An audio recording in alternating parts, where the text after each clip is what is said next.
మనకి తెలుగులో చూడండి, పిల్లలు ఎవరన్నా బయటికెడుతున్నా, భర్త బయటికెడుతున్నా, ఈ తెలుగునాట స్త్రీ వాడే గొప్ప మాట అండి, క్షేమంగా వెళ్ళి లాభంగా రండి. నా దృష్టిలో వేదవాక్యంతో సమానం. క్షేమంగా వెళ్ళి లాభంగా రండి. టాటా సీరియో బై బై దరిద్రపు మాటలనే తర్వాత వచ్చే మనకి ఇక్కడ ఆ మాట అనకూడదు, అశుభం అది. క్షేమంగా వెళ్ళి లాభంగా రండి. అందులో కూడా యోగ్యత, యుక్తి. వెళ్ళేటప్పుడు క్షేమం ముఖ్యం, వచ్చేటప్పుడు లాభం ముఖ్యం. ముందు వెళ్ళేటప్పుడే లాభం మీద దృష్టి పెట్టి పని అవుతుందో అవదో, ఎన్ని కోట్లు కలిసి వస్తే అనుకుంటూ పెడితే ముందు ప్రాణాలు పోతాయి, దేన్నో గుద్దేస్తాడు కంగారులో.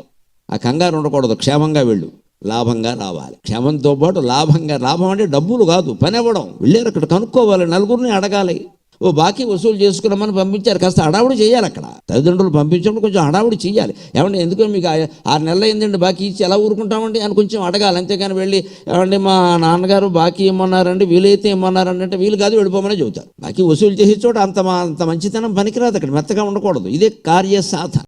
అమృతం అంటే ఏమిటి మనకు బాగా అర్థమయ్యేలా చెప్పాలంటే చిన్న మాట. అమృతం అంటే ఉసిరికాయ. ఉసిరికాయని అమృతం అంటారు సంస్కృతంలో. సర్వౌషధీనాం అమృత ప్రధాన, సర్వేంద్రియాణం నయనం ప్రధానం, సర్వేషు భోగేషు అశనం ప్రధానం, సర్వేషు గాత్రేషు శిరః ప్రధానం.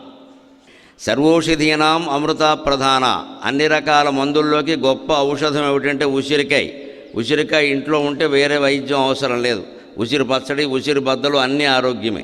రోజు అన్నం తినే ముందు ఇంత ఉసిరికాయ పచ్చడి వేసుకుని 2 ముద్దలు తింటే ఏ రోగము రాదు. ఇంకా తర్వాత ఏం తిన్నా అరిగిపోతుంది. అమృతం అంటే అన్నిటికీ పనిచేస్తుంది అని అర్థం. అక్కడ ఉసిరికాయ అమృతం ఏమిటి? ఉసిరికాయ ఏమి తీగా ఉండదు. అమృతం అంటే తీగా ఉంటుంది అనుకోవద్దు. ఎవరికి ఏది ఇష్టమైతే అది అమృతం. అమృతానికో రుచి లేదు, అమృతానికో రుచి లేదు. బెల్లానికో రుచి ఉంది, అల్లానికో రుచి ఉంది, కానీ అమృతానికి రుచి లేదు. మరి అమృతం అంటే అర్థం ఏమిటంటే నీకు ఏది రుచిస్తే అదే అమృతం.